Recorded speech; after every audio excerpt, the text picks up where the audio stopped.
آج ہم ایک ایسی کتاب پر بات کر رہے ہیں نا جو تاریخ کی کتاب ہو کر بھی تاریخ کی کتاب نہیں ہے۔ جی بالکل۔ یہ ہے خان عبد الغنی خان کی دی پٹھان، اور یہ کوئی سالوں، جنگوں یا بادشاہوں کا لکھا جوکھا نہیں ہے۔ نہیں، بالکل نہیں۔ یہ تو کہہ لیں کہ ایک قوم کے دل و دماغ میں اترنے کی ایک کوشش ہے، ایک نفسیاتی سفر ہے۔ بالکل، خود مصنف کے الفاظ ہیں، وہ کہتے ہیں میں پٹھانوں کے بارے میں بات کرنا چاہتا ہوں، وہ لوگ جن سے میں محبت کرتا ہوں۔ اور آگے یہ بھی کہتے ہیں کہ جو میرے کام کو مزید مشکل بنا دیتا ہے۔ جی، اور وہ چاہتے ہیں کہ پڑھنے والا بھی پٹھانوں سے ویسی ہی محبت کرے جیسی وہ کرتے ہیں، لیکن ساتھ میں ایک وارننگ بھی ہے۔ ہاں، وہ کہتے ہیں کہ پٹھان سے محبت کرنا آسان نہیں ہے، اور شاید یہی ایک جملہ اس پوری کتاب کی روح ہے۔ اچھا، جی، یہ کسی باہر والے کا تجزیہ نہیں ہے، یہ ایک انسائیڈر کا اعتراف ہے۔ غنی خان جو تصویر کھینچتے ہیں نا، وہ کوئی رومانٹک تصویر نہیں ہے۔ نہیں، بہت حقیقی ہے، بہت حقیقی اور کچی تصویر ہے۔ جیسے وہ لکھتے ہیں، پھٹے کپڑوں اور گھاس کے جوتوں میں ملبوس، آنکھوں میں مردانگی، کہکہے اور شرارت، اور سر میں بچوں جیسی اور عظیم انا، یعنی یہ وہ ایک چھلاوا ہے جسے وہ اپنی غربت اور ضرورت چھپانے کے لیے استعمال کرتا ہے۔ واہ!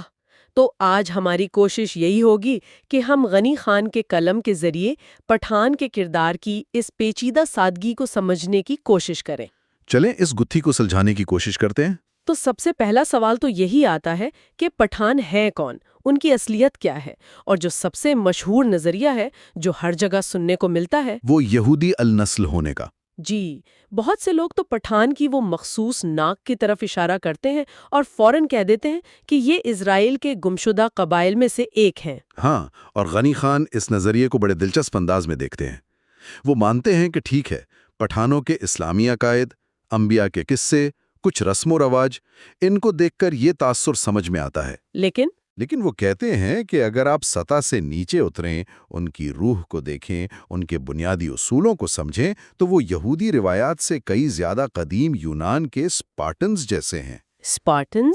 یہ تو بہت دلچسپ موازنہ ہے۔ جی، غیرت، بہادری، مہمان نوازی اور قبیلے سے وہ غیر مشروط وفاداری، یہ وہ ستون ہیں جن پر پٹھان کی شخصیت کھڑی ہے۔ اور یہ اصول، یعنی تجارت اور منافع کے یہودی اصولوں سے بالکل مختلف ہیں۔ یہ بات تو صحیح ہے، لیکن یہاں ایک سوال ہے۔ اسپارٹنز کی وفاداری تو ریاست یعنی اسٹیٹ سے تھی، جبکہ پٹھان کی وفاداری اپنے قبیلے سے ہے۔ غنی خان اس فرق پر کوئی بات کرتے ہیں؟ کیونکہ یہ تو بہت بڑا فرق ہے۔ آپ نے بہت اہم نقطہ اٹھایا ہے۔ دیکھیں، غنی خان براہ راست اس پر بات نہیں کرتے، لیکن ان کی تحریر سے یہ واضح ہے کہ پٹھان کے لیے ریاست ایک جدید اور اکثر ایک بیرونی تصور ہے۔ اچھا، اس کی اصل کائنات اس کا قبیلہ ہے، اس کا گاؤں، اس کی وادی۔ اس کی وفاداری ذاتی رشتوں پر مبنی ہے، کسی غیر ذاتی ادارے سے نہیں۔ یعنی اسپارٹن ریاست کے لیے مرتا تھا۔ صحیح، اور یہیں سے بات اور بھی دلچسپ ہو جاتی ہے۔ اس اصلیت کی بحث میں غنی خان ایک اور تاریخی کردار کو میدان میں لاتے ہیں، قدیم یونانی تاریخ دان ہیروڈوٹس۔ تاریخ کا باپ۔ جی، تاریخ کا باپ، لیکن غنی خان انہیں بڑے پیار سے ایک دلکش پرانا فریبی کہتے ہیں۔ بالکل، کیونکہ ان کی کہانیاں حقائق اور تخیل کا ایک شاندار مرکب ہوتی تھیں۔ اور ہیروڈوٹس کی ایک کہانی ہے جو غنی خان بڑے مزے سے سناتے ہیں۔ جی، وہ لکھتا ہے کہ قدیم زمانے میں بیکٹیا نامی ایک علاقہ تھا جو آج کے پختونخوا سے ملتا جلتا ہے۔ وہاں چھوٹے قد کے سیاہ فام لوگ رہتے تھے، اور وہ کتوں جتنی بڑی چیونٹیوں سے سونا حاصل کرتے تھے۔ ہاں، کہانی یہی ہے کہ یہ دیو ہیکل چونٹیاں زمین کے اندر سے سونے کی مٹی نکال کر باہر ڈھیر لگا دیتی تھی۔ کتوں جتنی بڑی چونٹیاں؟ یہ تو کسی سائنس فکشن فلم کی طرح لگ رہا ہے۔ تو پھر وہ لوگ سونا کیسے حاصل کرتے تھے؟ ہیروڈوٹس کے مطابق بیکٹیا کے یہ لوگ تیز رفتار اونٹوں پر سوار ہو کر جاتے، جلدی جلدی سونا بوریوں میں بھرتے، اور اس سے پہلے کہ وہ آدم خور چونٹیاں انہیں پکڑ لیں وہاں سے بھاگ آتے۔ بالکل۔ اور غنی خان اس کہانی کا بڑا گہرا تجزیہ کرتے ہیں۔ وہ اس سے صرف تاریخ نہیں نکالتے، بلکہ انسانی فطرت پر تبصرہ کرتے ہیں۔ ایک منٹ، تو کیا مصنف یہ کہہ رہا ہے کہ تاریخ کا سب سے بڑا ثبوت محض ایک ناقابل یقین کہانی ہے؟ یہ تو تاریخ لکھنے کے پورے عمل پر ایک طنز لگتا ہے۔ آپ بالکل صحیح سمجھے۔ غنی خان کا مقصد ہی یہی ہے۔ وہ اس کہانی سے 3 نتیجے نکالتے ہیں۔ پہلا یہ کہ بیکٹیا کے لوگ شاید یونانیوں جیسے اچھے جنگجو نہیں تھے، لیکن ان سے کہیں بہتر جھوٹے ضرور تھے۔ ہاں یہ تو خوب کہی۔ دوسرا، وہ طنزیہ انداز میں کہتے ہیں کہ یہ کہانی واحد دلیل ہے جو پٹھانوں کے یہودیوں نے کی حمایت کرتی ہے، کیونکہ دونوں ہی سونے میں گہری دلچسپی رکھتے تھے۔ اور تیسرا نقطہ؟ اور تیسرا اور سب سے اہم نقطہ یہ ہے کہ آج کا پٹھان ان بیکٹیرینز جیسا بالکل نہیں ہے۔ وہ نہ تو چھوٹا ہے، نہ کالا، اور نہ ہی تاجر۔ اس کے برعکس وہ لمبا، گورا اور جنگجو ہے۔ جی، جو تجارت سے کئی زیادہ عزت کی خاطر قتل کرنے کو ایک معزز مشغلہ سمجھتا ہے۔ واہ! تو وہ اس ایک مضحکہ خیز کہانی کو استعمال کر کے ان تمام سطحی تاریخی نظریات کو رد کر رہے ہیں؟ بالکل، وہ کہہ رہے ہیں کہ کسی قوم کو ایسے خانوں میں بند نہیں کیا جا سکتا۔ تو اگر پٹھان یہودی نہیں ہے تو پھر کیا ہے؟ غنی خان کا اپنا جھکاؤ کس طرف ہے؟ ان کا جھکاؤ یونانی اثرات کی طرف بہت واضح ہے۔ وہ کہتے ہیں کہ پٹھانوں کے دیہاتوں کے ناموں میں، ان کی قبائلی جمہوریت میں، شاعری اور موسیقی سے محبت میں اور ان کی جنگجو فطرت میں قدیم یونان کی جھلک صاف نظر آتی ہے۔ اور وہ یہ بھی کہتے ہیں کہ یونانیوں کی مشہور ٹروجن جنگ کی طرح پٹھانوں کی بھی اکثر بڑی بڑی دشمنیاں عورت کے مسئلے پر ہی شروع ہوتی ہیں۔ جی بالکل۔ لیکن کیا وہ یہ کہتے ہیں کہ پٹھان خالص یونانی ہے؟ نہیں، اور یہی غنی خان کی فکر کی گہرائی ہے۔ وہ کسی ایک نسل پر اصرار نہیں کرتے۔ ان کے الفاظ ہیں، وہ نسلی طور پر واضح طور پر یونانی ہے، جس میں کسی اور نسل کی آمیزش ہے۔ یعنی خالص نہیں ہے۔ خالص نہیں ہے۔ ان کے نزدیک یہ بحث کہ پٹھان کا خون کہاں سے آیا، یہ بے معنی ہے۔ اصل سوال یہ ہے کہ اس کے کردار میں جو مختلف رنگ ہیں، یونانیوں جیسی جنگجو فطرت، فارسیوں جیسی شاعری، منگولوں جیسی سختی، یہ سب مل کر کیسی شخصیت بناتے ہیں۔ تو ان کا حتمی موقف کیا ہے؟ ان کا حتمی موقف یہ ہے کہ پٹھان کوئی ایک نسل نہیں، بلکہ وسطی ایشیا سے آنے والی ہر حملہ آور قوم کا مرکب ہے۔ فارس، یونان، ساکا، کشان، منگول، ترک، ہر کسی نے اس کے خون اور مزاج میں اپنا حصہ ڈالا ہے۔ تو اس کا مطلب یہ ہوا کہ اس کی اصلیت کی بحث ہی غلط ہے۔ اصل چیز اس کا کردار ہے جو ان تمام تاریخی اثرات کا نچوڑ ہے۔ بالکل، اور یہیں سے ہم کتاب کے اصل موضوع یعنی پٹھان کی نفسیات اور اس کے تضادات میں داخل ہوتے ہیں۔ غنی خان کے لیے یہ جاننا اہم نہیں کہ پٹھان 5000 سال پہلے کیا تھا، بلکہ یہ سمجھنا ضروری ہے کہ وہ آج کیا ہے۔ اور وہ آج تضادات کا ایک مجموعہ ہے۔ جی، اور یہی تضادات شاید اس کی شخصیت کی سب سے دلچسپ چیز ہے۔ غنی خان ایک جگہ لکھتے ہیں، وہ لڑنا پسند کرتا ہے لیکن سپاہی بننے سے نفرت کرتا ہے۔ ہاں، یہ بظاہر ایک سادہ جملہ ہے، لیکن اس میں ایک پوری نفسیات چھپی ہوئی ہے۔ جی، اس کا مطلب ہے کہ وہ اپنی مرضی، اپنی غیرت اور اپنے اصولوں کے لیے لڑے گا۔ وہ ایک مقصد کے لیے لڑے گا جس پر وہ یقین رکھتا ہے، لیکن وہ کسی کی نوکری میں تنہا کے لیے یا کسی ایسے افسر کے حکم پر لڑنے سے نفرت کرتا ہے جس کی وہ عزت نہیں کرتا۔ یہ آزادی اور حکم کے درمیان کی کشمکش ہے۔ بالکل، اس کا لڑنا ایک ذاتی فعل ہے، پیشہ ورانہ نہیں۔ یہ تو انفرادیت اور ادارے کے درمیان ایک عالمگیر کشمکش لگتی ہے۔ وہ عمل یعنی لڑائی کی قدر کرتا ہے لیکن اس کے ڈھانچے یعنی فوج سے نفرت کرتا ہے۔ کیا یہ رویہ اس کی زندگی کے دوسرے پہلوؤں میں بھی نظر آتا ہے؟ بالکل، ایک اور مثال لیجئے۔ غنی خان کہتے ہیں، وہ موسیقی سے محبت کرتا ہے لیکن موسیقار کو حقیر سمجھتا ہے۔ اچھا، یہ تو بڑا عجیب تضاد ہے نا؟ ہر پٹھان حجرے میں رباب کی دھن پر جھومتا ہے، لیکن وہ کبھی اپنی بیٹی کی شادی کسی موسیقار یعنی ڈم سے نہیں کرے گا۔ کیوں؟ اس کے نزدیک فن ایک آسمانی چیز ہے، لیکن فنکار ایک نچلے طبقے کا فرد ہے۔ یہ اس کے معاشرے کی سخت سماجی تقسیم کو ظاہر کرتا ہے۔ فن مقدس ہے مگر فنکار نہیں۔ اس کی وجہ کیا ہو سکتی ہے؟ کیا یہ کوئی مذہبی اثر ہے یا سماجی اونچ نیچ کا تصور؟ غنی خان اس تضاد کی جڑ کہاں دیکھتے ہیں؟ دیکھیں، غنی خان اسے براہ راست مذہب سے نہیں جوڑتے بلکہ قبائلی سماج کی ساخت سے جوڑتے ہیں۔ پٹھان معاشرے میں عزت کا پیمانہ کیا ہے؟ زمین، ہتھیار اور بہادری۔ صحیح۔ موسیقار یا کوئی بھی ہنرمند ان پیمانوں پر پورا نہیں اترتا۔ وہ دوسروں کی خوشی کے لیے اپنا ہنر بیچتا ہے۔ جبکہ پٹھان اپنی خوشی اپنی بندوق اور اپنی زمین میں تلاش کرتا ہے۔ تو یہ محبت اور حکارت کا رشتہ سماجی حیثیت کے فرق سے پیدا ہوتا ہے۔ اور شاید سب سے گہرا تضاد وہ ہے جس کا ذکر آپ نے شروع میں کیا تھا۔ غنی خان کہتے ہیں وہ مہربان اور نرم دل ہے لیکن اسے ظاہر کرنے سے نفرت کرتا ہے۔ جی، اور یہ اس کی شخصیت کی کنجی ہے۔ وہ اپنے نرم جذبات کو ایک سخت خول کے نیچے چھپا کر رکھتا ہے۔